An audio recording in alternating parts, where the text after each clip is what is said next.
Bon, bah, bonjour à tous. Donc moi je m'appelle Gaëtan Renaudot, vous me connaissez peut-être GrowWeb sur Twitter. Alors par rapport aux super présentations qu'on a eues jusqu'à présent, moi j'ai un background beaucoup plus web et la 3D j'y connais pas forcément grand-chose. Du coup j'ai trouvé, j'ai trouvé des utilisations de GLSL, des exemples un peu, des expérimentations un peu plus ésotériques que ce qu'on a un peu vu jusqu'à présent. Alors, euh, le but de ma présentation, c'est de vous présenter GLSL.io, mais avant de parler de ça, avant d'expliquer ce que c'est, je vais vous montrer comment on peut faire en fait de la 2D avec WebGL, quelques exemples un peu funky, et puis voilà, après, bon, quelques autres petits trucs. Donc déjà, WebGL en tant qu'API 2D, qu'est-ce qu'on peut faire avec? Donc en fait, il faut savoir que WebGL à la base, ça permet, si on regarde vraiment ce que ça fait, ça permet de dessiner des points, dessiner des lignes, dessiner des triangles.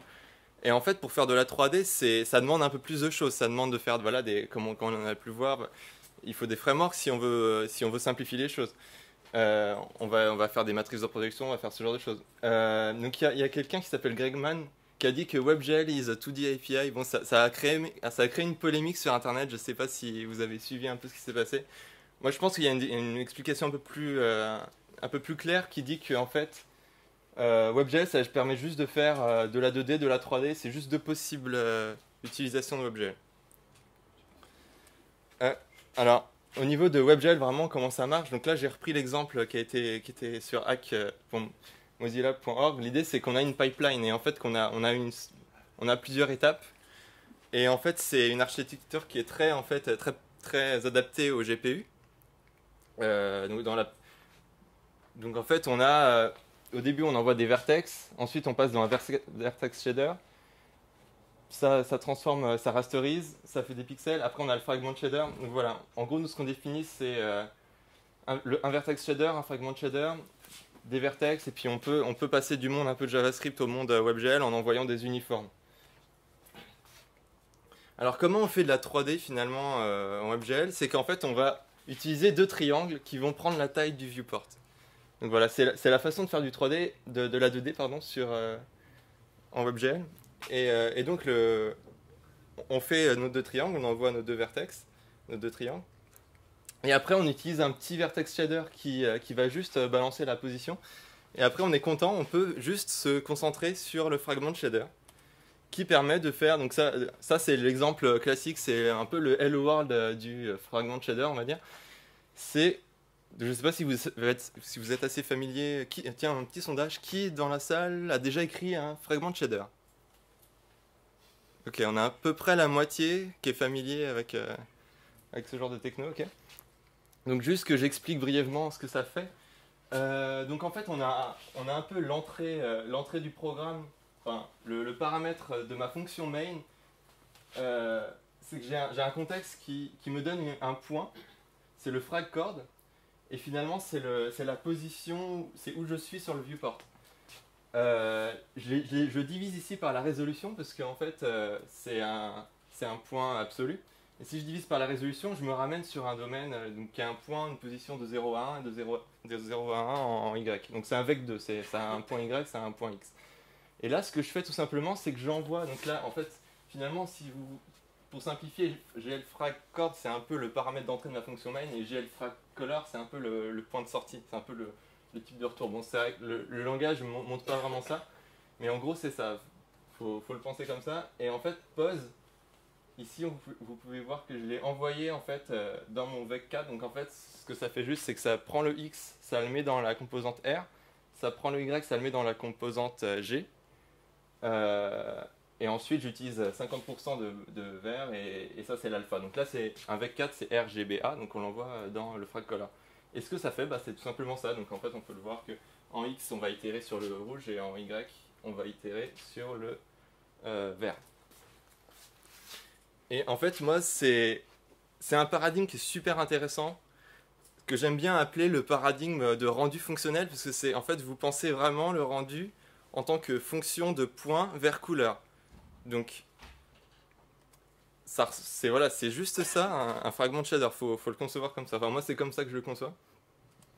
Et c'est une approche qui est assez différente on va dire des libs 2D classiques, où on va dire ouais, je veux dessiner un cercle ici, à telle position, telle taille, je veux dessiner telle couleur, etc. Donc la façon de le penser dans un fragment de shader, c'est plutôt j'ai une position, est-ce que ma position est dans ce cercle? Est-ce que ma position est dans ce rectangle? Donc c'est une approche très très très différente. Alors, j'ai un peu caractérisé les deux différentes approches.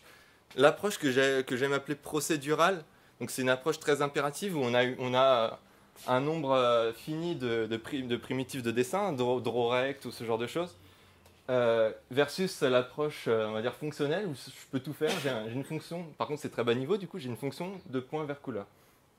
Alors, par design, cette approche-là, elle est vectorielle. Je peux le dessiner à n'importe quelle taille, en fait. Donc ça a des caractéristiques super intéressantes. Généralement, c'est bitmap. Bon, après, il y a des libres de dessin. Bon, par exemple, je dessine en SVG, donc ça reste du vectoriel. Donc l'approche, c'est plutôt, je veux dessiner.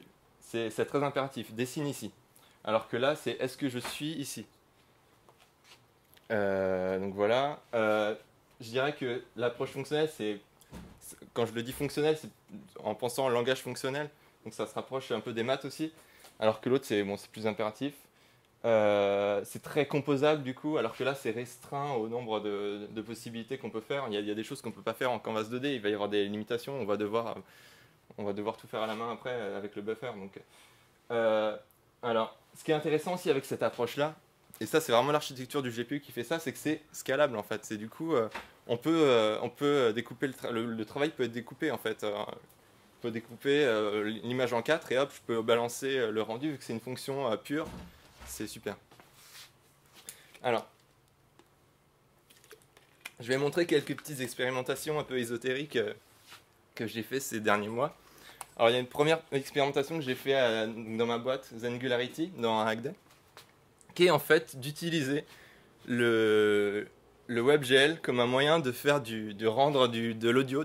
Donc en fait, mon DSP, je vais l'implémenter dans du WebGL. Et en fait, je balance ma texture. Donc en gros, je calcule une texture qui, après, je la lie avec ReadPixel. Je récupère un buffer, je le balance dans la carte audio. Bam. J'ai aucun comment dire. Il n'y a pas de CPU en fait. C'est directement le GPU. Tiens, donne-moi le buffer. Tiens, je te le rebalance à la Web Audio API. Nickel. Et donc, voilà quelques petits exemples. Donc ça, c'est le DSP Hello World. C'est sinusoïdal à 440 Hz. Normalement, j'avais... Ah oui, j'ai d'autres petits exemples. Et en fait, ce que je me suis amusé à faire, c'est afficher la texture qui est aussi qui est rendue dans la shader en fait. Et elle est rendue en morceaux, donc en chunk. Bon, et on s'était même, durant le Hackday, amusé à faire la musique de Sweet Dream. Donc voilà, c'était pour le fun. Et donc voilà, ça c'est le shader. Alors, juste un petite anecdote technique. ReadPixel, c'est bloquant. WebGL 2 aura une version asynchrone, mais pour l'heure c'est bloquant et donc ça veut dire que... Alors là je le teste sur Chrome, mais sur Firefox, je crois que la compilation met beaucoup plus de temps, ou je sais pas trop ce qui se passe, mais en fait le ReadPixel il va... Non, pardon, ça arrive aussi sur Chrome, désolé de blâmer Firefox. En fait, quand vous envoyez la compilation d'un shader, c'est plus ou moins asynchrone si j'ai bien compris, mais par contre au moment où vous allez utiliser ReadPixel, bah là ça va bloquer parce que peut-être le shader il n'est pas encore envoyé dans le GPU et du coup potentiellement ça bloque pendant une seconde. Ce qui fait que ici quand je fais du live reloading, parce qu'il y a bah là ça s'est arrêté parce que le temps que ça recompile, etc. Quoi. Quand tu dis ReadPixel, en fait, tu veux dire gl.readpixels, tu lui donnes un buffer et il te le remplit avec avec avec ce que tu as dans le GPU. Et là, c'est pas le temps de compilation de ton shader dont tu parles là ? Ouais, c'est le temps de compilation du shader, mais du coup, ce que je veux dire, c'est que il y a carrément le JavaScript qui est bloqué aussi. Parce que ReadPixel est bloquant et donc c'est pas top. C'est-à-dire que là, si je fais plein de fois entrer, bah là, ma page elle est complètement pétée. Enfin, bon, là, c'est un exemple assez simple, mais j'avais des exemples beaucoup plus complexes. Donc voilà. Revenons. Alors, un autre petit exemple, c'est un jeu que j'ai développé. Il y a eu un concours cet été qui s'appelle le JS13K. En gros, le but, c'est de faire, voilà, c'est en 13K de zipper, faites un jeu web. Et j'ai voulu expérimenter un peu les automates cellulaires avec WebGL. Alors, ce que j'ai fait, je vais vous montrer le jeu. Peut-être que je vous le montrerai après. Juste pour résumer, ce que j'ai fait, c'est que j'ai deux shaders. J'ai un shader logique qui a un automate cellulaire qui simule le monde, et j'ai un shader de rendu qui va utiliser la texture de mon automate cellulaire pour faire des choses sympas. Donc, alors, le jeu, il met un peu de temps, il met 8 secondes à compiler, je crois. Voilà. Alors le jeu, on a un monde en fait, un monde en pixels, et on a 4 éléments, parce que le thème c'était 4 éléments. Et on peut dessiner dans ce monde-là, on peut détruire le terrain. On a des petits animaux aussi qui se déplacent, et le but c'est de les amener plus loin parce que le monde se détruit, bref. Et alors il y a en fait, comme vous pouvez le voir, il y a des sortes de petites particules qui se déplacent, et en fait c'est un automate cellulaire avec du vent, j'ai du feu. Et en fait, il y a des interactions entre les éléments. Et tout ça, c'est fait, si on regarde mes stats, CPU 0%. Tout est fait dans le GPU. Donc en fait, j'ai un shader logique qui va, à chaque étape, regarder l'état d'avant. Donc en fait, c'est un automate cellulaire, donc il regarde les 9 cases. Et à partir de ces 9 cases, il y a des règles assez simples qui vont dire que l'eau interagit avec le feu. S'il y a de l'eau en haut, enfin s'il y a de l'eau en haut, il y a de l'eau parce que ça tombe, le feu ça monte. Et voilà, et après le truc qui était marrant justement pour revenir au Rig Pixel, c'est que j'ai quand même eu besoin d'arriver dans mon monde JavaScript parce que mes animaux en fait ils sont quand même en JavaScript. Je vais me synchroniser avec l'état du monde, par exemple 3 fois par seconde en utilisant Rig Pixel et en le mettant dans un buffer. Voilà. Donc il y a mes pauvres animaux qui sont en train de mourir. Ouais. Aussi, pardon. Et aussi, ouais, juste, en fait, en faisant ce jeu, j'ai un peu appris un peu mieux WebGL finalement, et je me suis rendu compte qu'il y a ces limites techniques, enfin ces limites en fonction du hardware, on a des trucs complètement différents, et je m'en suis rendu compte trop tard à la fin. Ça fait que mon jeu il tourne sur MacBook Pro, mais sur un tiers des machines, il va tourner sur un tiers des machines, sur les 2 autres tiers, ça va pas marcher. J'étais un peu dégoûté par rapport à ça, mais bon. faut faire les fallbacks adéquats, et j'avais pas du tout pris cette approche au départ. Alors juste, voilà, j'en ai fini un peu pour mes expérimentations un peu bizarres. Juste, je voulais vous parler de cette initiative, je sais pas si vous avez entendu parler. StackGL, en fait, c'est l'idée de faire plein de petites microlibs, de commencer à développer un écosystème de microlibs pour WebGL. Et l'idée, c'est d'utiliser donc NPM pour publier ces microlibs. Et en fait, c'est la réutilisation du code.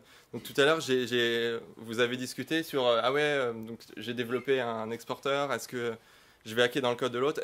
Donc voilà, ça répond à ce genre de problème. Est-ce qu'on peut pas trouver un moyen d'utiliser des microlibs, de se baser sur des microlibs? Donc voilà, ça essaie de répondre à cette question-là. Alors, donc voilà, donc c'est l'approche un peu bottom-up. Donc on part avec plein de petits composants et on va essayer de construire un framework avec. Donc moi c'est une approche qui me parle pas mal parce que moi j'aime bien Browserify et tout. Je peux comprendre que ça peut bloquer un peu. Alors avant de parler de ça, je vais quand même montrer un peu le site qui explique un peu mieux. Alors il y a des petits exemples. Donc juste, je vous en parle un peu parce que je suis aussi, ils m'ont mentionné, donc ouais. Non, je plaisante. Non, mais ils ont fait des démos, voilà. Donc en fait, ce qui est intéressant avec cette approche, c'est que on part sur des petites libs, mais on arrive à faire des trucs assez cool. Donc ça, c'était c'était le site qui a été fait pour comment ça s'appelle? J'ai perdu le nom. CampJS, donc qui était en Australie, je crois. Ça prend un peu de temps avec la connexion. J'en reviendrai un peu après. Et sinon, juste pour vous montrer un peu les petits clips qu'on a, donc on a un bon petit package bon petit paquet de libres. On a notamment GL Shader qui est super intéressant. Je vais vous en parler tout de suite après. Voilà, l'idée c'est de créer plein de petits packages au-dessus de WebGL. Bon, je crois pas que ça va réussir à charger. Et juste les mecs qui sont derrière ça, donc Il y a Mikola Lysenko, je ne sais pas si vous les connaissez, US Skangi, Isn't Vacant et Matt DSL et un peu plein d'autres gens de la communauté. Moi j'ai créé quelques petites libs aussi, donc voilà. Bon bah tant pis, je reviendrai plus tard. Et juste voilà, donc vous parlez aussi de GL Shader. GL Shader, j'adore cette petite lib, c'est qu'en fait ça veut pas cacher ce qu'est WebGL, ça veut pas cacher son API, mais par contre ça va fournir un style beaucoup plus JavaScript, parce que ce qui est un peu dommage avec WebGL, c'est que c'est très bas niveau, mais aussi c'est exactement la même API que C, et du coup le paradigme c'est pas tout à fait la même chose. Par exemple, ça infère les uniformes à partir du shader, on n'a pas besoin de les spécifier dans son code JavaScript. Et ça va créer des setters. Donc je vais avoir un objet uniforme avec tous mes uniformes, je vais pouvoir faire le récupérer et pouvoir mettre des valeurs dedans, et bam, ça va automatiquement les envoyer à mon shader. Donc voilà, tout en restant un truc, tout en restant un truc assez simple, c'est juste un truc au-dessus de WebGL. Alors là, il y a un truc que j'ai jamais encore utilisé, mais qui est assez intéressant, c'est l'idée de fournir un système de modules pour GLSL. C'est GLSLify, et en fait, c'est un peu l'idée de Browserify pour le GLSL finalement. Donc, ça ressemble un peu à ça, en fait, en utilisant les pragmas là. En gros, on exporte et on importe des choses. Et donc, par exemple, on va pouvoir dire, je sais pas s'il y a un exemple assez simple quelque part. Donc voilà, par exemple, là, j'exporte ma fonction main, et puis plus tard, je vais pouvoir l'importer en spécifiant aussi potentiellement un renommage d'uniforme. Enfin voilà, on peut faire des choses assez sympas. Et juste ce framework aussi permet du coup, quand on fait du Browserify, de remplacer, par exemple, on peut faire je sais pas s'il y a l'exemple, on peut faire du require d'un fichier GLSL, et bam, on a la chaîne de caractères, on peut l'envoyer dans. Donc là, il montre comment on se connecte par exemple à Three.js, qu'on peut utiliser GLSLify comme ça, et on peut imaginer que le compilateur du coup va le réécrire avec les trucs inlinés, quoi. Alors, un petit exemple qui utilise plein de petites libs, donc GLNow, GLShader, GLTexture 2D, Big Triangle, bon, c'est juste pour faire un gros triangle sur le. Voilà, et en fait, voilà, c'est un exemple assez simple. Alors là, ce qu'on voit, c'est que là, donc là, j'ai deux fichiers, un fichier fragment, un fichier vertex. Là, donc, le GL Now nous a donné en fait donc c'est une coquille qui permet d'avoir un événement init, un événement render. Donc ça, c'est une fonction de render classique, et là, c'est appelé qu'une seule fois au départ. Là, on peut voir justement qu'on peut accéder aux attributs, on peut mettre une notation sans utiliser uniform 1F ou je sais pas quelle autre API. Ça cache un peu ce genre d'API. Et juste ça affiche juste une texture en gros sur la page. Bon, c'est pas non plus extraordinaire. Ok. J'en ai fini pour StackGL. Pourquoi il y a encore ce. Ok. Alors maintenant, je vais vous parler un peu plus du projet que je suis en train de développer en ce moment. C'est GLSL Transition. C'est une petite lib qui a pour idée en fait d'utiliser, de définir des transitions entre deux images, entre deux canvas, entre deux vidéos en GLSL. Voilà. C'est un peu comme les transitions CSS si vous connaissez, mais en WebGL. Donc on peut faire des trucs beaucoup plus puissants. Donc ça se rapproche pas mal du CSS transition dans le sens que voilà, on définit une durée, on définit une fonction d'easing, on définit une transition, et je peux passer d'une image from à une image to. Voilà, c'est ça. Le concept est assez simple. Au niveau de l'API, ça ressemble un peu à ça. On crée un T, on crée une transition, et en fait on appelle cette fonction où on donne une image de départ, une image d'arrivée. On donne un temps, et voilà, par exemple une courbe de Bézier pour la fonction d'easing. Et voilà. Et au niveau de la transition que je définis en GLSL, bah, c'est simple. J'ai la transition, les deux textures, la texture de départ, la texture d'arrivée. J'ai une variable de progression qui varie de 0 à 1. J'ai la résolution, et je peux faire quelque chose comme ça, assez simple. Par exemple, là, ça fait juste un fade. Donc je mixe le lookup de ma texture dans ma texture from et le lookup dans ma texture to par progress. C'est très simple. Voilà, donc quelques exemples de transitions qui ont été faits pas forcément par moi, donc on va voir les noms qui s'affichent. Ah, j'aurais dû le charger avant. Petit problème de connexion. Sinon je vais Ah, tiens, bah, pendant ce temps. Donc voilà, c'était c'est l'exemple qu'ils ont fait. Ils sont un petit peu amusés. J'ai pas. Voilà, donc là, on voit différentes transitions entre plusieurs images. Et voilà, vous voyez que ça a été fait par plusieurs différentes personnes. Donc voilà, on peut faire des transitions assez sympas. Vous avez vu l'effet avec la page qui tourne. Voilà, faire ce genre de choses. Donc voilà, ça permet de faire des transitions assez complexes et non linéaires comme on serait limité en CSS.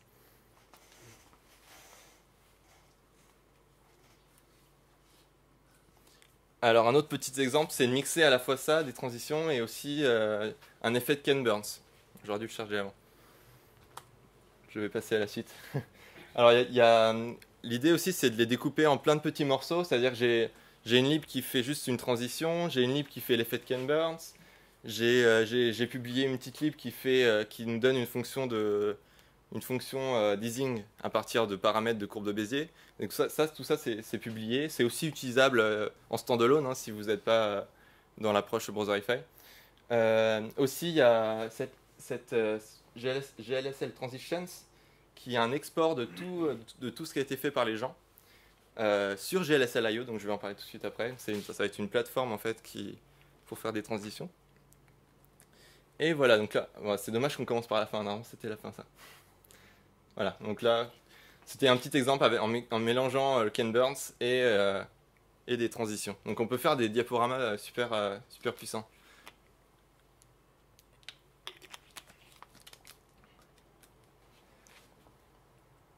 Et voilà le petit cœur à la fin.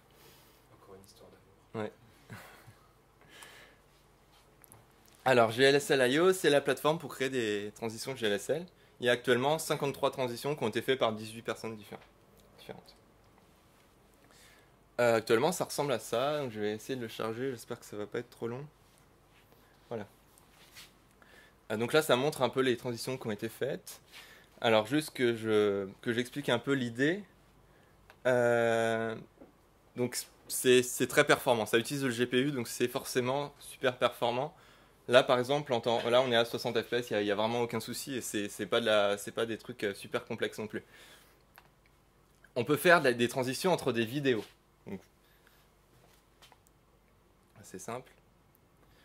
L'idée, c'est qu'en fait, GLSL finalement, ça va au-delà du web. Donc en fait, on pourrait très bien imaginer utiliser ces transitions GLSL comme une sorte de standard pour essayer de ramener tous les éditeurs, par exemple, à supporter ça. Parce que chacun, voilà, c'est un peu dommage aujourd'hui, on a iMovie, on a plein d'éditeurs vidéo, ils réimplémentent chacun leur petite transition, et c'est dommage qu'on n'ait pas Donc voilà, c'est l'idée d'avoir une initiative un peu ouverte où on va pouvoir se partager, mettre en commun nos transitions. Donc évidemment, là c'est customisable, donc par exemple, je peux changer le temps, mais aussi par exemple, je peux changer la courbe de Bézier. Donc par exemple, si là on devrait voir le truc qui... Qu'est-ce que je viens de faire? Ça devrait partir d'un coup. Ouais, ça ralentit sur la fin, mais on peut le faire partir d'un coup aussi. Bon, ça va trop se voir sur certaines.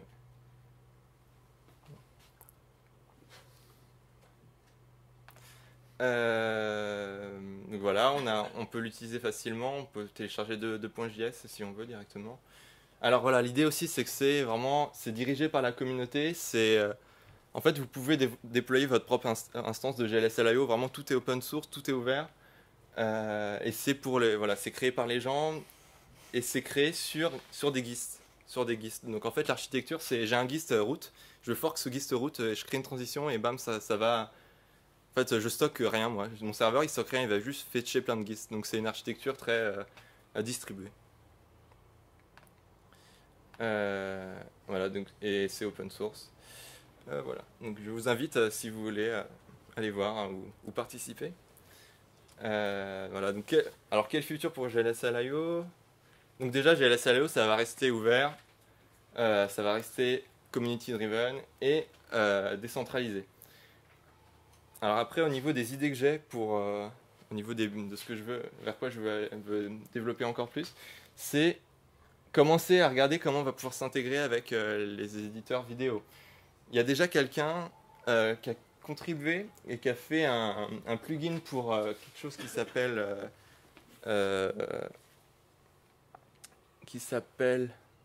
Frayeur et qui permet de s'intégrer par exemple à Melt, mais potentiellement à FFmpeg, enfin voilà, à ce genre d'outils en ligne de commande. Donc on va pouvoir utiliser des transitions GLSL, non pas sur le web, mais sur le natif. Donc ça va être intéressant. Et voilà, l'idée c'est d'aller encore plus loin, donc vraiment de s'intégrer par exemple dans iMovie, dans Vidéo Editor, enfin je sais pas quel éditeur vidéo. Après, d'améliorer la contribution entre les gens. Et je cherche aussi un moyen d'encourager la création par peut-être des récompenses ou je sais pas, voilà, il y a de l'idée. Donc voilà, tout est open source, il y a une communauté GitHub, GLSL.io, le code source de la plateforme en elle-même est open source, donc voilà. Est-ce que vous avez des questions ?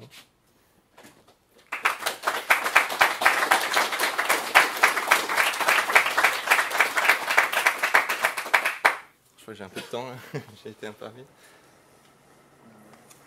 Ouais. Est-ce que tu as testé sur mobile? Ouais, ça marche très bien. Alors, j'ai testé que sur Android, à vrai dire, mais normalement, il ne devrait pas y avoir trop de soucis. Alors, le site en lui-même n'est pas du tout responsive et pas du tout fait pour le mobile, par contre. Ouais, j'ai vu ça. Mais potentiellement, ouais, peut-être on pourra regarder ensemble si. Ça marche pas sur mobile. D'accord, bah, je suis super intéressé pour améliorer le support en tout cas. Je regarderai, si ça marche. Si ça marche sur notre mobile, c'est bien.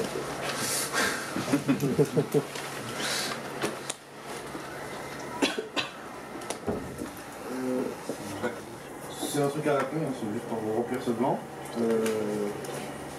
Les transitions que tu as montrées pendant un moment, on m'a fait penser à un projet sur GitHub qui sert à rien, qui sert complètement à rien. Ça s'appelle.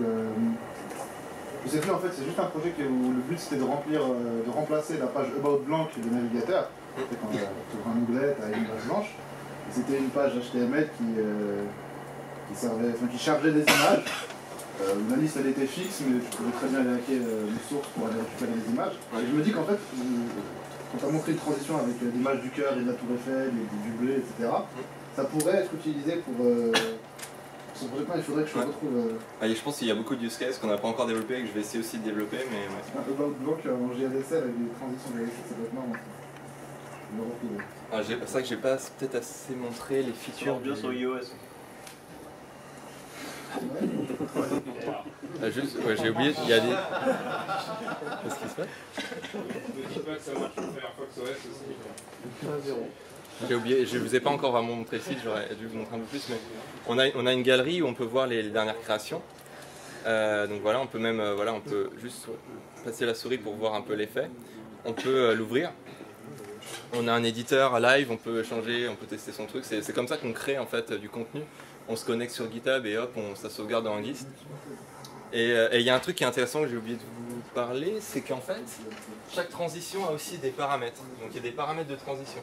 Ça veut dire que ça va même beaucoup plus loin qu'une seule simple transition. C'est qu'on peut, dire je veux telle transition en utilisant tous ces paramètres-là et on peut très facilement changer le.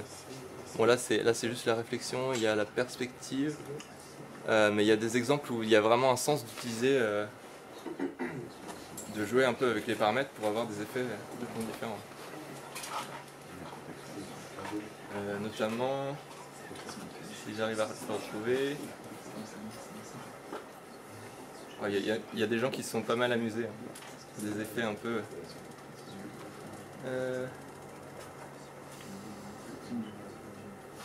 Il y en a un qui était assez. Voilà, celui-là. Il montre vraiment que. Là, comment c'est intéressant de pouvoir. Alors, si je mets. Donc voilà, là on a un effet possible, mais juste si j'avais une valeur beaucoup plus petite, là on a juste une petite déformation. Voilà, on peut vraiment jouer avec ces paramètres-là et puis changer tout ça. Donc voilà. Et que penses-tu des CSS shaders? Et est-ce que ça risque pas de concurrencer cette solution à terme si Alors ils sont implémentés je suis assez intéressé par ça et je pense qu'il y a quelque chose à faire avec et à voir comment ça va. Enfin, pour l'instant c'est pas très bien supporté partout, il y a des problèmes aussi de sécurité, il y a tous ces Pas sûr qu'ils soient accélérés aussi par le GPU quand ils sont bien supportés. Toi, tu fais pas les transitions que sur les images. Alors sur des images, sur des canvas ou sur des vidéos. Ouais. Tu sais pas faire sur n'importe quel élément du DOM. Ouais, non. Alors, ouais, non, pas trivialement. Mais sachant que je crois que si je me trompe pas, les CSS shaders, c'est surtout, va surtout pouvoir faire des trucs avec des vertex, mais j'avais pas trop vu si on pouvait vraiment accéder à la couleur, changer la couleur. Hein. Je sais pas, j'étais pas tout à fait sûr de ça. Il y a des gros problèmes de sécurité. Ouais, parce que du coup tu mets une iframe, bah ok, je peux accéder à tous les pixels et je fais des choses avec. Non. Je mets une iframe de Gmail.